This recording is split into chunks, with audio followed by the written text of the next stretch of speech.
Notre invité ce matin, Laurent Berger, secrétaire général de la CFDT. Bonjour. Laurent Berger. Vous publiez Au boulot un manifeste au boulot, manifeste pour le travail, aux éditions de l'Aube. Est-ce que vous dites aux cheminots au boulot ?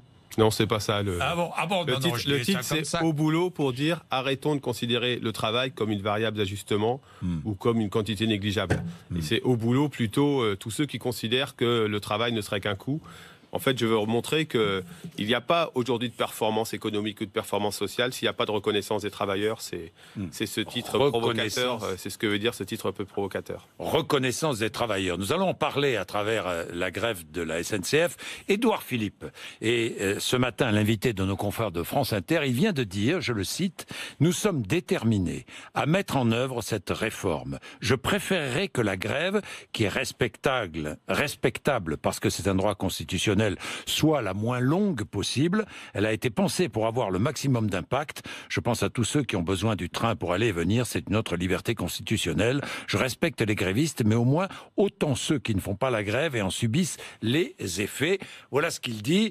Il dit les lignes rouges, le cadre sont simples, sont non négociables. Le gouvernement dit qu'il ne négociera pas l'ouverture à la concurrence, qu'il ne négociera pas la réorganisation de l'entreprise et qu'il ne négociera pas la fin du recrutement au statut. Que lui répondez-vous ?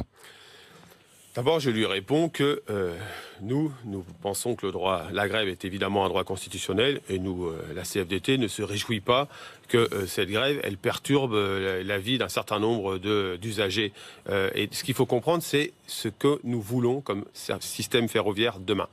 En termes de qualité, en termes de transition écologique. Quelle place aujourd'hui du rail dans la transition écologique ? On n'en parle jamais. Et le gouvernement en parle très peu. Et nous voulons savoir comment seront traités les cheminots demain. Et c'est pas du tout anormal de dire ça. Et donc je lui dis discuter sur l'ouverture à la concurrence. Prenons ce premier sujet. Oui. Il y a eu des discussions les semaines précédentes. La CFDT a fait des propositions très précises, notamment qui permettent. Vous n'êtes pas contre l'ouverture à la. Mais la CFDT ne l'a pas demandé. Ça s'impose. Ça s'impose. La CFDT cheminot en janvier a fait un colloque sur l'ouverture à la concurrence. Oui. Pour regarder les conditions de cette ouverture à la concurrence, notamment comme impact pour les cheminots. Et nous avons fait ces propositions de transfert, de portabilité des droits pour les salariés qui seraient transférés. Donc ce premier sujet, la ministre a avancé un certain nombre de propositions qui reprennent une partie de nos propositions. Mais sur les autres sujets, sur la situation de la SNCF aujourd'hui. La réorganisation de l'entreprise. Oui, d'abord, il y a un sujet, et je ne sais pas si le Premier ministre en a parlé ce matin, c'est celui de la dette. Oui, la dette. Que faisons-nous avec la dette ? La dette, c'est pas celle des cheminots. La dette, c'est pas celle des usagers. La dette, ce sont des politiques publiques menées depuis des années et qui ont fait qu'il n'y a pas eu des politiques d'investissement, il n'y a pas eu des politiques de réorganisation qui auraient permis de faire face à la situation économique difficile de la SNCF. Que proposez-vous à propos au sujet de la dette ? Comme en Allemagne, comme ailleurs, la dette, elle doit être reprise par l'État. Il n'y a pas d'autre voie. Il n'y a pas d'autre voie pour qu'on puisse repartir sainement dans cette entreprise. Bon, la dette doit être reprise par l'État. L'État a peut-être une solution, c'est de sortir de SNCF Réseau 35 milliards d'euros qu'on mettrait de côté, ce qui permettrait d'assainir en grande partie les comptes.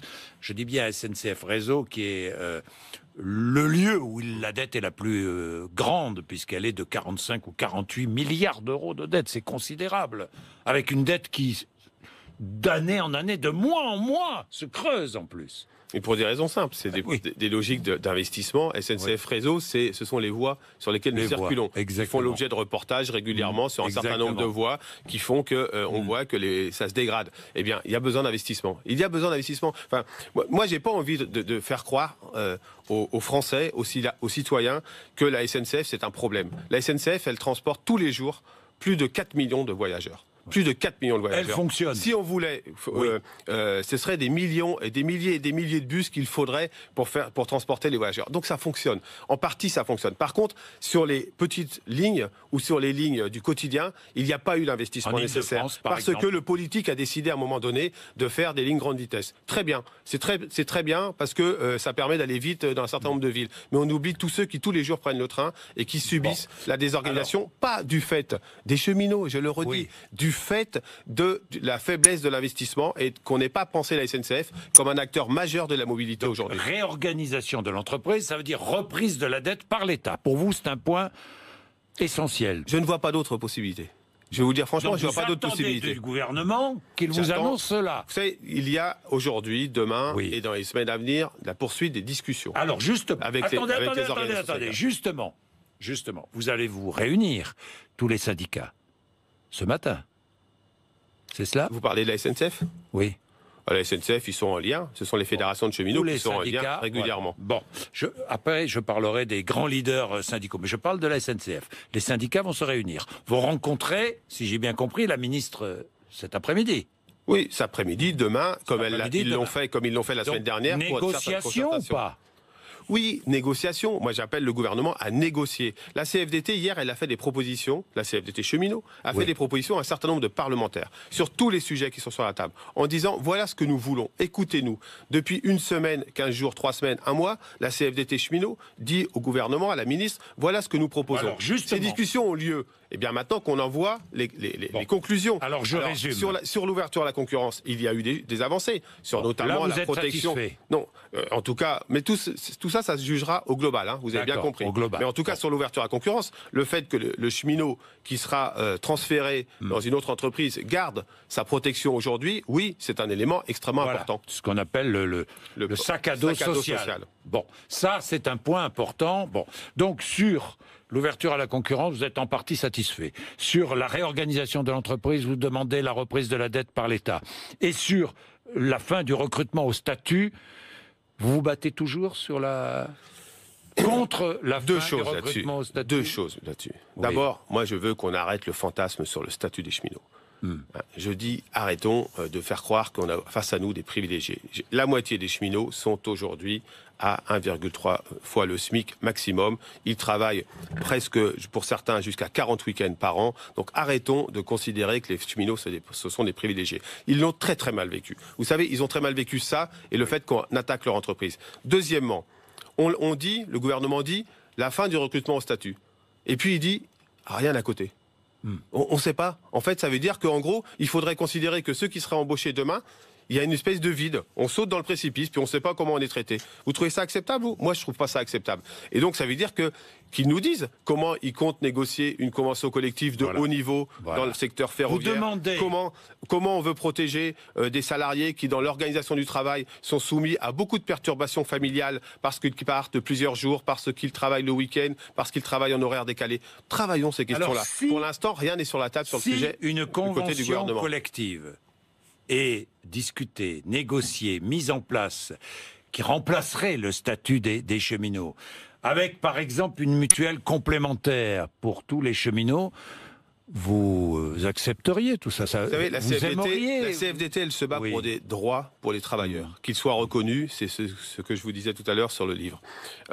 Et donc, pour l'instant, vous savez, c'est la situation dans laquelle sont les cheminots, c'est comme si on disait à n'importe quel travailleur d'un autre secteur professionnel, on vous enlève votre convention collective ou votre accord d'entreprise et on ne vous dit pas la façon dont vous avez traité. C'est juste inacceptable. Ce qui est sûr, c'est que la CFDT, elle fait des propositions depuis de nombreuses années sur la couverture complémentaire, par exemple, pour les cheminots. Oui, je sais. Personne ne le sait, mais les cheminots, aujourd'hui, n'ont pas de couverture complémentaire. C'est-à-dire qu'ils n'ont pas de régime complémentaire payé par leur entreprise. Donc voilà des sujets sur lesquels nous voulons travailler. On met fin au statut, d'accord, mais à condition... Je ne dis pas on met fin au statut. Je dis le gouvernement, lui, annonce on ne recrutera pas au statut. C'est pas acceptable. C'est pas acceptable. Si, de l'autre côté, il n'y a pas, pour les nouveaux entrants, des conventions collectives de haut niveau. Et après, la question du statut, ça dépend ce qu'on met derrière. Vous savez, il faut arrêter de stigmatiser ceux qui aujourd'hui font rouler les Français, 4 millions de Français tous les jours. Parce que quand vous les regardez, j'étais dans une gare encore lundi en fin d'après-midi. Je regardais les trains partir en attendant celui que j'attendais. Eh bien, tout un tas de gens, personne ne se rend compte de ce travail incroyable qui est fait tous les jours. Personne ne se rend compte que l'entretien des voiles se fait la nuit par des travailleurs qui sont des cheminots et qui sont en horaire décalé. Et donc moi je voudrais arrêter de cette stigmatisation qui est insupportable. Et sur ce point de vue-là, je vous le dis, la CFDT est derrière les cheminots, sans concession, parce que j'en ai assez de cette espèce de manipulation qui est en train de s'opérer. Et le gouvernement peut le payer très cher s'il continuait sur cette voie-là. Voilà, le payer très cher. Vous allez continuer la grève à la CFDT? La CFDT cheminot, que je soutiens, sans ambiguïté, la CFDT cheminot, elle négocie aujourd'hui, elle va dans les réunions pour essayer de faire des propositions. Elle a envoyé aux parlementaires tout un tas de propositions. Est-ce que la CFDT cheminot sera en grève samedi? Non, ça recommence dimanche. Dimanche et lundi. Oui, parce que les discussions ne sont pas abouties et parce que pour l'instant, ce qui est mis sur la table par le gouvernement n'est pas acceptable. Bon. Cette grève peut durer ou pas? Je ne le souhaite pas, M. Bourdin. Je ne le souhaite pas. Et je pense que de chaque côté, il faut de l'intelligence. Et en ce qui concerne la CFDT cheminot, elle est présente. Donc je ne souhaite pas, mais je ne veux pas que ce soit renvoyé comme seule question, que ce soit renvoyé aux organisations syndicales. C'est aussi renvoyé au gouvernement. Sur la dette, réponse d'Édouard Philippe, qui vous répond finalement, vous dialoguez par médias interposés. L'État prendra ses responsabilités, mais nous sommes au milieu des discussions. Je ne veux pas prendre un engagement alors même que rien n'a encore changé dans le fonctionnement de la SNCF et que de nouveaux déficits vont peut-être continuer à apparaître. Il faut déjà changer la SNCF et ensuite l'État prendra ses responsabilités. C'est pas fermé. Mais en tout cas, ce qui est sûr, c'est qu'il faut changer la SNCF, ça veut dire qu'il faut changer ce qu'on demande. Il veut vous dire accepter notre réforme. Non, mais c'est pas comme ça que ça se passe. C'est pas comme ça que ça se passe. C'est ce qu'il vous dit. Quels investissements, quels investissements nécessaires aujourd'hui dans la SNCF, notamment sur les petites lignes et sur les lignes du quotidien. Sur les lignes du quotidien, tout le monde le sait. On souffre d'un déficit. Aujourd'hui, il faut plus de temps pour aller dans certaines villes en France qu'il n'en fallait il y a 20 ans. Parce qu'il n'y a pas eu les investissements nécessaires. Donc il faut travailler sur l'investissement. Il faut travailler sur le financement de la SNCF, notamment à travers une fiscalité écologique beaucoup plus performante, qui serait performante parce qu'elle n'existe pas. Je vous rappelle qu'on paye aussi la fin de l'écotaxe, avec ce qu'on est en train de vivre à la SNCF. Parce qu'on aurait pu s'en servir pour financer l'investissement à la SNCF et aller vers la transition écologique. Donc, moi, je dis discutez, Monsieur le Premier ministre, discutez, Madame la Ministre. Il y a des organisations syndicales qui veulent discuter et mettre les sujets sur la table. Mais ne faites pas ce que vous avez fait au départ, c'est-à-dire voilà. Mais c'est une avancée ou pas dans la bouche du Premier ministre? J'entends sur la dette que c'est pas fermé. Et je le dis, il n'y a pas d'autre issue que la dette soit reprise par l'État, parce que je le dis, ce n'est pas la dette des cheminots et c'est pas la dette des usagers. Bon, dites-moi quand même, j'ai l'impression que vous avalez quelques couleuvres avec ce gouvernement depuis plusieurs mois, non, Laurent Berger? J'avale pas du tout de couleuvres. Ah bon, d'accord. Parce que vous avez remarqué, Monsieur Bourdin, qu'à chaque fois que je suis pas d'accord, je le dis sans ambiguïté. Oui. Parce que moi, je suis ni pro-Macron ni anti-Macron. Oui. Moi, je suis un syndicaliste. Et ce que je sais, c'est qu'un pays ne se transforme pas si on ne fait pas avec les gens. D'abord, si on ne comprend pas la réalité, si on ne comprend pas ce que sont ces fractures, et si on n'associe pas les corps intermédiaires pour le transformer. Et je constate que trop souvent, il y a une forme d'arrogance qui s'est opérée dans l'exercice du pouvoir. Négocier, ce n'est pas chercher à mettre l'autre à terre. Pour ça. C'est ce qui se passe avec ce gouvernement.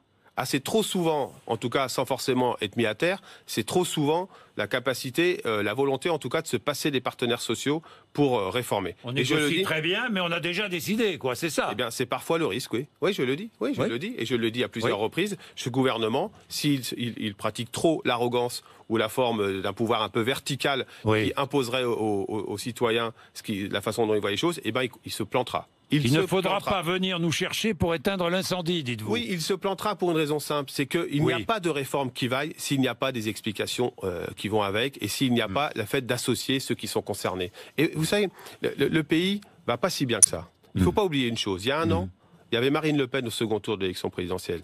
Les fractures continuent d'exister. Les fractures territoriales sont extrêmement importantes. Tout le monde parle de la croissance et c'est très bien. Mais quand vous allez dans un certain nombre d'endroits, les citoyens et les travailleurs ne la voient pas, cette croissance. Il subsiste de lourdes difficultés économiques. On n'a pas parlé d'où. D'où vit de grosses difficultés économiques. Et donc ça suscite aussi beaucoup d'inquiétudes de la part des travailleurs. Il y a aussi des situations inacceptables. Regardez ce qui se passe à Carrefour. À Carrefour, on dit aux salariés, on s'est planté, les patrons se sont plantés dans la stratégie de l'entreprise, on baisse la participation, on baisse les rémunérations, mais par contre, on continue de verser les dividendes. Et je pourrais prendre des exemples comme ça partout. Ça veut dire quoi? Ça veut dire que si on ne fait pas avec les travailleurs, si on ne fait pas avec les citoyens, on ira dans le mur. Et ce gouvernement ira dans le mur. Et moi, je ne souhaite pas qu'il aille dans le mur. Pourquoi? Parce que je ne suis pas dans un combat politique, contrairement à d'autres. Moi, je suis dans un combat syndical.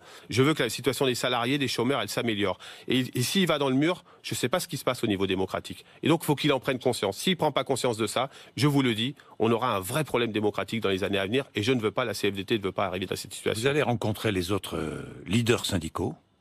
Ça sera quand? La semaine prochaine. La semaine prochaine? Vous avez la date déjà?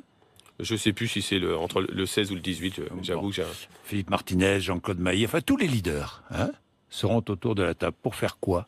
Pour une grande journée d'action commune qui réunirait tous les syndicats?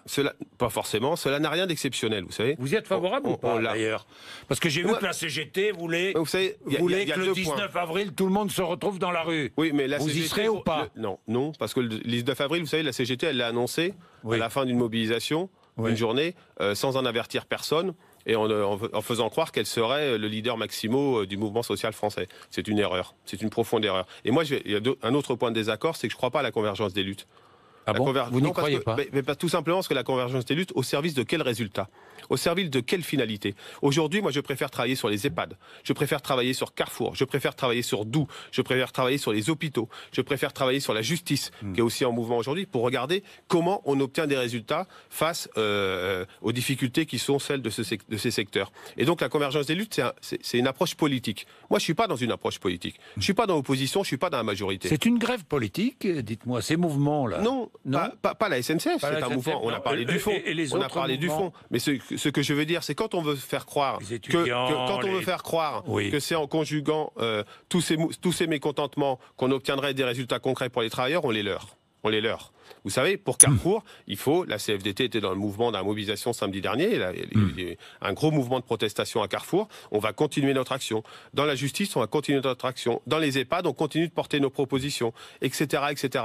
Et moi, je crois à des résultats secteur par secteur. Et bien sûr, lorsqu'il y a besoin d'exprimer un certain nombre de mécontentements, on se mobilise. Alors, tout est sur la table. Est-ce que vous êtes d'accord pour l'organisation d'une journée d'action commune avec tous les syndicats? Mais tout dépend de quoi on parle. Si demain, il faut dire ce qu'on pense sur la situation dans les fonctions publiques et la réforme de l'action publique qui se prépare, et que les concertations n'ont pas abouti à ce à quoi on estime nécessaire, c'est-à-dire la reconnaissance des agents et fonctions publiques, c'est pas exclu pour la CFDT de se mobiliser. Si il y avait sur tel ou tel autre sujet un élément de mobilisation. La CFDT se mobilisera, mais est-ce que vous mobiliserez avec les autres syndicats? Mais on le fait sur certains sujets. Samedi, on était avec Force ouvrière sur Carrefour. On est dans tous ensemble pour une grande journée d'action pour défendre la fonction publique, par exemple. Sur la fonction publique, je vous l'ai dit. Mais là, on est déjà dans l'approche sectorielle. Sur les fonctions publiques, pourquoi pas? Mais alors, tous ensemble, tout le monde, sur quoi? Avec quelle finalité, Monsieur Bourdin? Je ne sais pas, moi. Je suis pas... Vous savez, le syndicalisme, aujourd'hui, il est confronté à un défi. C'est de montrer son utilité concrète aux travailleurs. Et il le montre parce qu'il résout les problèmes. Vous savez, pour les travailleurs de Doux, je prends cet exemple-là. Si on veut se battre pour que le repreneur soit LDC, avec le maintien de l'emploi, avec l'accompagnement des salariés qui sortiront de l'entreprise, eh bien, c'est pas en faisant une convergence des luttes qu'on y arrivera. C'est en travaillant concrètement avec nos élus dans l'entreprise et en interpellant le patron et les pouvoirs publics sur cette situation. Vous voyez ce que je veux dire? C'est-à-dire que, parlons du concret. Arrêtons les jeux de posture. Les jeux de posture, c'est quand un gouvernement pense qu'il lui faut une bonne opposition, bloc contre bloc, pour montrer qu'à la fin, il gagne. Le jeu de posture, c'est quand des organisations syndicales considèrent qu'elles sont dans un rôle politique au lieu d'être un rôle de résultats concrets pour les travailleurs. Moi, je ne suis pas là-dessus. Je cherche à améliorer la vie. À améliorer la vie des travailleurs. C'est ce que j'ai voulu faire, y compris dans ce livre. Au boulot, il y a beaucoup à faire. Et ça nécessite de sortir des postures. 4 ou 8 juin, congrès de la CFDT, vous serez candidat, bien sûr. Oui, je suis candidat à ma réélection. Vous aurez des adversaires ou vous serez seul? Comment ça se passe à la CFDT? Ça se passe avec des gens qui sont élus au Bureau National, et ensuite le Bureau National élit le secrétaire général. Je serai candidat, je suis pas allé au bout de ce que j'ai envie de faire. Dernier mandat? Écoutez, on verra en 2022. En tout cas, je suis plutôt dans la deuxième partie que dans la première partie. Ça, c'est une évidence. Mais il y a encore beaucoup à faire, vous savez, pour réformer la CFDT, pour la rendre encore plus présente aux travailleurs. Et puis, il y a beaucoup à faire pour que le syndicalisme soit pas oublié. Et je crois qu'avec la façon dont se comporte parfois ce gouvernement dans ce pays, on a besoin de montrer un syndicalisme réformiste qui assume de regarder la réalité en face pour obtenir des résultats pour les travailleurs. Et je crois que de plus que jamais, on aura besoin de la CFDT. Mais la CFDT, vous savez, c'est une construction collective, c'est pas que le secrétaire général. Oui, au boulot. Ah oui, au boulot. quand on est syndicaliste, il y a du boulot. Bon. Et il y a du boulot surtout pour tous ceux qui considèrent que les travailleurs sont en quantité négligeable. Je termine avec une dernière question, parce que ça m'a un peu titillé. C'est vrai que vous avez une caisse de grève avec 125 millions d'euros dedans. Oui, c'est une construction, ça, de nos anciens et de mon maire, Nicole Notat. 125 millions d'euros Mais tout d'économie. simplement, vous savez, à chaque fois que vous payez, si vous adhérez à la CFDT, je ne peux que vous y inviter. Je n'adhère à aucun syndicat. Mais non, ceux qui adhèrent à la CFDT, oui, une partie de leur cotisation mensuelle, oui. Elle va à alimenter cette caisse pour que, au minimum, tous nos adhérents soient couverts pour 10 jours de grève. Donc ils touchent 7,30 € de l'heure. Les Voilà, grévistes. lorsqu'ils font grève, oui, bien sûr. C'est-à-dire qu'aujourd'hui, les grévistes vous savez, de la SNCF, CFDT à la SNCF touchent 7,30 € de l'heure. Oui, et c'est pas évidemment au niveau de leur salaire, mais c'est pour compenser leur action, oui, bien sûr, et j'en suis très fier. Vous savez, j'en suis très fier que le système de solidarité interne à la CFDT fonctionne. Aujourd'hui, on a eu cette politique qui a été menée depuis des années. C'est une politique qu'on appelle d'action syndicale. Ça permet de compenser les jours de grève, mais aussi de mener des actions en direction des travailleurs pour ouvrir dans tel ou tel lieu des permanences ou autres actions de proximité. Et donc la CFDT, vous savez, c'est une organisation très organisée, qui a la confiance des travailleurs et qui en interne se réforme sans cesse pour faire face aux enjeux du XXIe siècle. Merci Laurent Berger. Au boulot, manifeste pour le travail, c'est aux éditions de l'Aube.